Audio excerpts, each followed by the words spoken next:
So Governor McLeod talked about how important it is to have a strong director of corrections, and I'm happy to say that our next panel this morning includes such an individual. We are happy and delighted to bring you Heidi Washington, who's the director of Michigan Department of Corrections, and she will be involved in a Q&A with our friend Ed Chung from the Center for American Progress. Oh, there's Ed. Please come up and join us. Thank you. Thanks, Sharon. Good morning, everyone. So I am thrilled to join Heidi here for this discussion, but I'm also happy to see both people that I recognize in the criminal justice reform movement, but also a significant number of people that I don't recognize, because it shows that sometimes in our bubbles, we need to look beyond that, and that when we look beyond, we see a lot of people working on this issue because it's an important one to millions of Americans across the country. I'm thrilled to have how much leadership at the top really matters. And he brought you in 2015 to head the Department of Corrections. Give us a sense of what's happening in Michigan. What are your responsibilities? Because your responsibilities in Michigan may be different as head of corrections, head of the Department of Corrections, than in other states.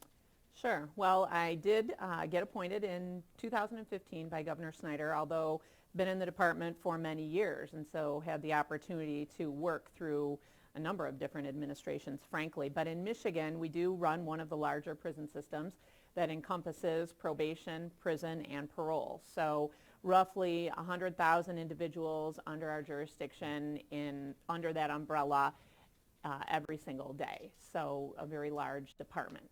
And you, talking about Actually had a unique path because I worked within the department's central office for many years before that, and I'd never worked inside prison. And I always say that when I became a warden and went out to the prison, that was a life-changing experience for me. It completely changed the trajectory of my whole life, being there and just having that up close and personal experience, and having a far better and greater understanding of the impact of everything that's going on in the world on the real human beings that it was impacting. And so that really changed everything for me going forward. So I told Heidi that I wouldn't throw any curveballs, and this is not really a curveball, but it's not. I just want to delve a little bit more into kind of what you experienced, because we heard Governor McLeod encourage everybody, other governors, everybody in the criminal justice system to visit a prison. What was it about that first encounter specifically that kind of transformed your career path and took you down that road? Well, I think it was just beginning to understand where these individuals came from and the challenges that brought them to prison, and how we really needed to address those challenges in a much broader way. Getting in touch with the staff and realizing and understanding the tremendously huge impact that our staff have on the outcomes of everything that we're trying to do. And so that was part of it too. I started out in the women's prison, and so that was profoundly impactful for me to see these women, the reasons that brought them to prison, their disconnectment from their family, and the impact on the children. And so that will continue to be something that I strive to improve going throughout the rest of my career. So previously we heard from Governor McLeod, who is a Democratic governor in a pretty Democratic state. Michigan is not quite the same, and it's led by a Republican governor, a Republican legislature. But the drive for criminal justice reform efforts is as robust in Michigan as it is in Connecticut. And so what's behind that drive? What is causing the stakeholders and the governor and the government in Michigan to really push for reform? Sure. Well, I'd say that the movement for reform throughout the criminal justice system, and with prison being a huge part of that, is bigger and more robust in Michigan than I would say just about anywhere. And I'd like to think that it's not whether you have an R or a D after your name. It certainly shouldn't be. This should not be a political issue. It's an issue about what is right and the right way that we should be doing justice in this system. And I'm part of an organization, Association of State Correctional Administrators, which is the 50 directors of all the state prison systems in the country.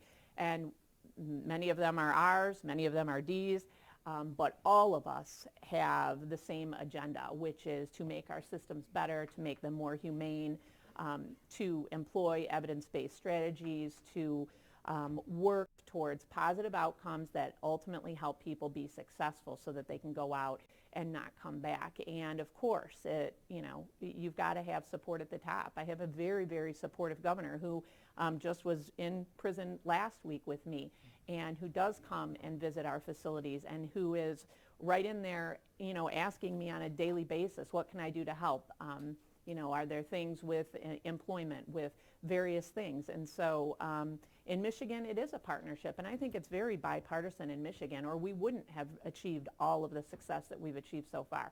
The governor was talking about the prosecutors.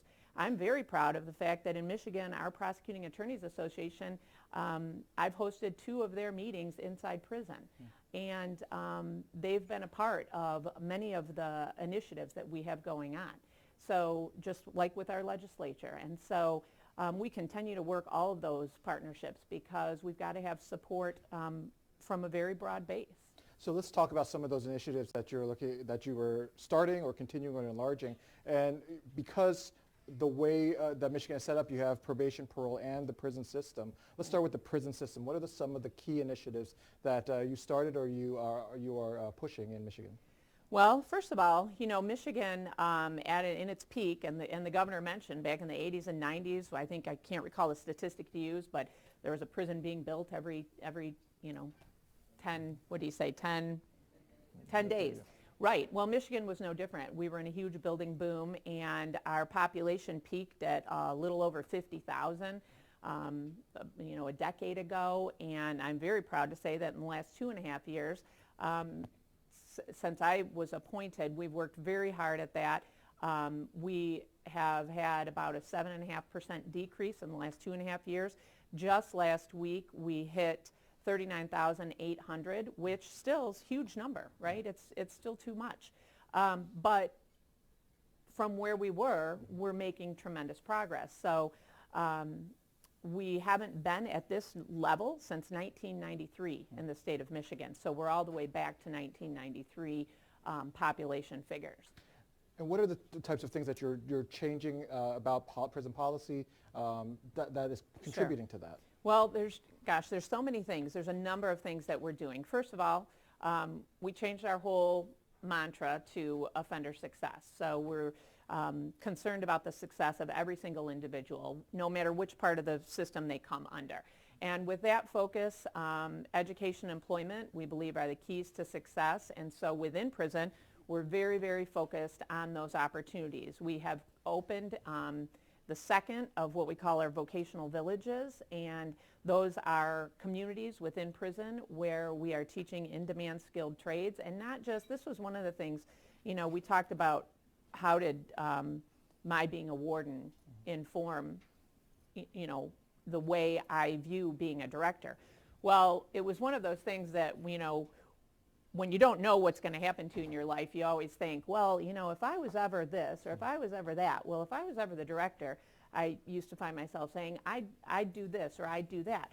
Well, I'd change the way that we do education in our system. And instead of having an individual go to a class 2 hours a day, maybe twice a week, I wanted to change that. And so now we have these communities where we try to emulate the real world. And so the guys are involved in class 8 hours a day in their skilled trades. They're learning CNC machining, auto mechanics, plumbing and electrical, welding, robotics. We have a number of different courses. And we're very, very focused on employment. So one of the things that we've done, which it's kind of hard to believe that it took this long, but we've really opened up our doors and invited people inside. And so we have employers constantly coming in. We have open houses. We are working very hard to connect with the business community and ask them to give our guys an opportunity. And it's working. So the employment rate out of the Vocational Village is 69%. So 69% of the men who are coming out of that program are employed. 27% have a job in hand before they leave prison. And we're working very hard to continue to make those numbers rise. Our goal now is to create a vocational village for the women. And so that's all going very well. And on the education piece, we are very focused on higher education. And so we were awarded 1,300 Pell Grants, which is, the largest in the nation. And we have educational opportunities across our system with Pell. That's very exciting. Another thing that we've done to bring about change is the introduction of tablet technology in our education program for our prisoners. And I think this is really important because as we continue to get better and better and have better outcomes based on our programs, we need to really start working on populations within our system that through budget cuts and everything else, educational opportunities were taken away. So we've now introduced tablet technology to our maximum securities, to segregation, to our protection units, and we want to really expand that. And one of the great things about it is that the staff provide positive feedback and are just praising the decision to do that and what a difference it's made for these guys. And hopefully the end result is going to be they come out of those high custody levels and get down into the lower custody levels where they can continue to get more and more involved in programs and opportunities so that when they go home, they're ready. I just want to kind of step off the stage and just let Heidi talk some more, because it's the types of things that you're talking about are things that, have been in discussions in a lot of places, but you're actually putting into practice. I want to key in on one thing that you just mentioned, which was the fact that 29% of people who go through your vocational village have a job in hand. How did that happen? How does that go about happening with the companies that are coming in to help out? Well, the governor mentioned a little bit about the whole employer outreach, and we've just been very focused on it. We've hired employment counselors throughout our department. We have employment specialists, and each and every one of us, I charge all of my staff with they need to be out recruiting employers and helping us do that. So we have employers that come right into the facilities now, and they do job interviews. We Skype. We let the guys Skype and do job interviews that way. We have a number of different things that we do. We twice a month send out all of the resumes to a list off of Michigan's unfilled jobs. So we're constantly getting that information out there, and it is having great success. The other thing I will say, because I think it's very, very necessary if you want to have success in this area, is you've got to have the employers talk to other employers, because it's not, hearing it from me doesn't mean as much as hearing it from another employer, another business. So we just got done producing a employer testimonial video, which you can find on our website, and it's employers who are working with us, and they're big employers in Michigan, but we have employers at all levels who are working with us, and they're giving their testimonial to their colleagues and counterparts out there, saying that you should get involved in this. This is something that you won't second guess your decision to do this. I'm going to ask you one more question, just so you all know, this is your cue to prepare your questions for the director as well. Just give the plug for your website as well, just so they know where to go to. Oh, That's not the question, by the way. That's probably the hardest question of the day. www.michigan.gov/corrections, and then we have a vocational village. If you put vocational village at the end of that, I think it will take you right to the vocational village.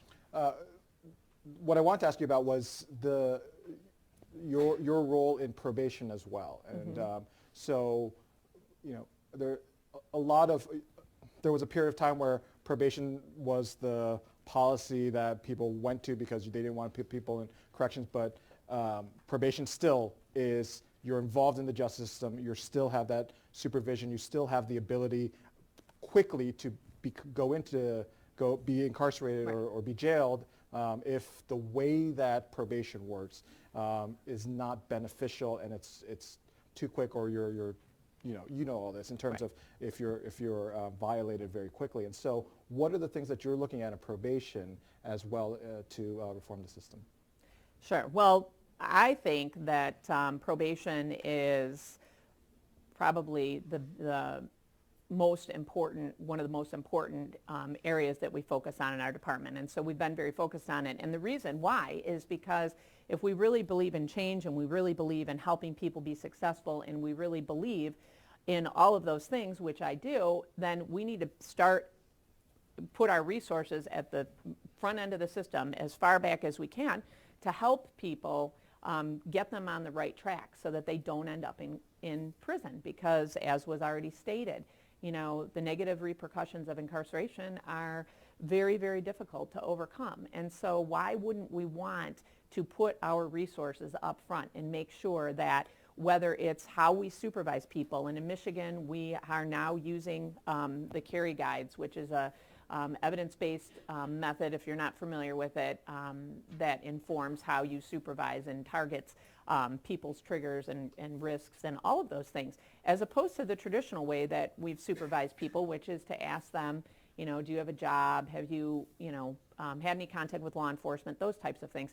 Now we are changing the whole method in which we do that. When I took over, our probation violator 34 to 36% of our prison intake was probation violators. That meant that these were all people who had an opportunity on probation and to succeed on probation or not, and if they didn't, then the judge had the opportunity to send them to prison. So that's a huge number of our intake was, that, and we needed to look at that and say, we need to really target that and put more resources on the front end and help this population succeed. So we've done that. We started a program in Detroit in working with the Wayne County bench, and we went to the judges and we said, what is it that we can do to provide you with some more tools so that when given the decision of should I send this violator to prison or should I keep them locally? And they told us that they needed another option that was a secure setting but provided cognitive programming, vocational training, and substance abuse and all of those. And they didn't have that locally. And so we provided that, and it's been a huge success. And so our probation violator rate coming to prison has dropped dramatically, and we're almost to the lowest point that we've been. It was so successful, in fact, that we went to the governor and asked if he would fund a second program like that for us in the state of Michigan. He said yes, the legislature agreed, and so now we're opening a second program for that. So the other thing that we've done is tried to maximize all of our resources. We have funding in Michigan through our Office of Community Corrections that was lapsing. So you have to ask yourself, how could we lapse money in a program like this when we still have people coming to prison, right? And so now we're doing a much better job of making sure that we are using all of those resources, and that just because you live in Wayne County and you live in Macomb County and your offenses are the same, you don't go to prison because there's not a program in your county. So now we have the ability to send you to the next county to get that. We never had that before. That's terrific. That is terrific. We're going to open it up to questions. Just a reminder to just say what your name is and if you have an affiliation as well. A question right here up front, and then we'll go over here to the left. Hello, my name is Shanna McLeod. I'm Executive Director of Clean Slate, Wisconsin. Thank you very much for all your forethought and thinking and corrections. And my question is there a communication with the Wisconsin prison system? Because as you may know, we are in the lead in incarceration. So I just wanted to know, do you guys have a connection with them? And if not, I'll be happy to connect you because we need a lot of those really good initiatives in our state. Yes, it's actually interesting that you mentioned Wisconsin. Wisconsin's obviously in the Midwest region, of which I am, and I just chaired a conference in Michigan of my Midwest partners, so Wisconsin, North Dakota, South Dakota, Ohio, and your director was at the conference, and I presented a lot of these topics and ideas, and so he's gotten a lot of what we're doing, and I do communicate with him as well as the others, so yes. Great. Go over here to the left to Glenn.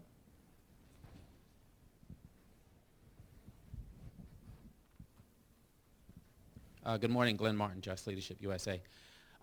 Commissioner, we had the chance to hang out recently, and your head of the correction union was with us, someone who's thinking very progressively about what's next, which is highly unusual for folks in corrections.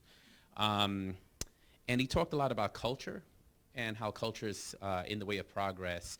Can you talk a bit about your experience with trying to shift culture, and talk a little bit about language and whether that is actually part of your own reluctance to shift? Is it part of speaking language that the culture understands? Just talk a bit about culture to this audience, please. Sure. Well, culture is a huge part of our system, of any system. And what Glenn is referring to is I have a great relationship with our correction officers union in Michigan, and they're embarked on a campaign called One Voice, and it's to raise the professionalism of corrections as a profession and of correction officers, among other things. And how do we get our staff on board with the changes that are coming about and that are currently happening? And it's not easy, but one of the things that I have really worked very hard, and our department is continuing to work hard on, is how we engage our employees and how we interact with them and set the standard for them and help them feel better about where they work, about their role in the system, about the impact that they have on the lives of the people that they come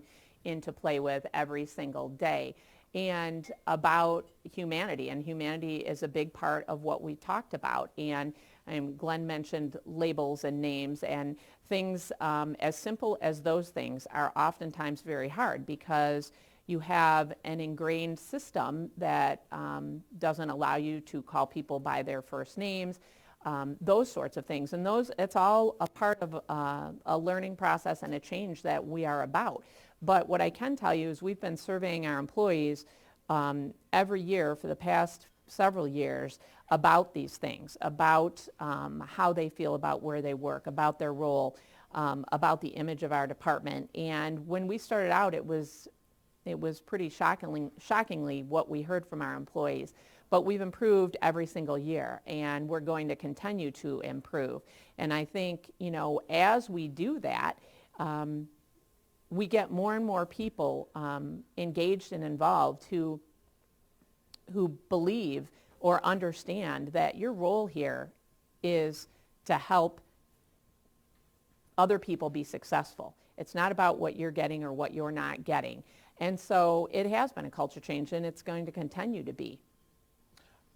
I want to close with one last question, and I know that we only have a very short amount of time, but you mentioned the issue of women in prisons, and this summer there was a conference, Justice Action will put on a conference on this. There's bills in Congress everywhere. I think it's an issue that is long overdue in terms of being focused on. What in Michigan are you looking at in terms of women in prisons and the special or the different needs that women have? Sure.